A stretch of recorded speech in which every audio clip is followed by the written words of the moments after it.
Here is yet another way in which financial advisors and bankers have actually failed their clients. It's so much easier for them to tell you to buy securitized assets, even if it is security-based gold. That's just pieces of paper or digits in a computer, backed by absolutely nothing. And the market decides its price going up or price going down, but ultimately you own nothing. Now, the COMEX, which is the Commodities Exchange of the Chicago Board, has more than 500 contracts of paper trading for every actual physical ounce of gold in existence.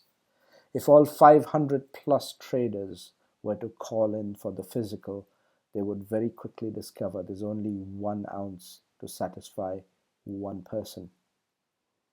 The remaining 499 would have to heavily start bidding for it.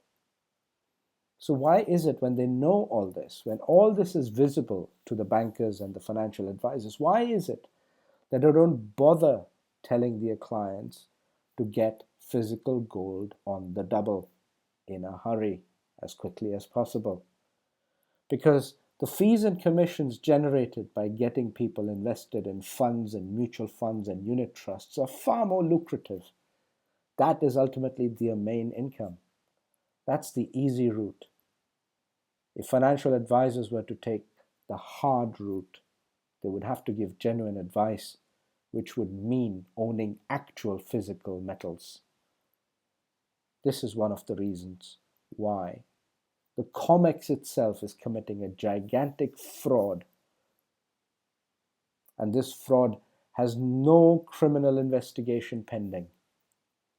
And yet everybody knows that all manner of derivatives, options, and various paper contracts are created out of thin air, backed by absolutely nothing, just to enable some kind of trading mechanism where people make commissions and others make profits, some book losses, and merrily the whole giant artificial Tower of Babylon carries on.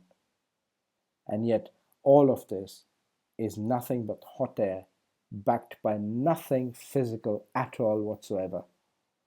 And this is one of the reasons why, if they have failed their clients and the public in general, the public must then react and do something on their own, in their own way, without seeking their permission, because they are only going to give you advice to go back into the digital securitized market instead of owning any physical assets that are going to be of real value and use. Even central banks know it. The Chinese, the Russians, the Indians, the Arabs, and all of Africa knows it. It's just that in the Western world, we are carried away because we trust the systems, the regulators, and the governments more and cannot see through their lies. Please continue to watch the next video.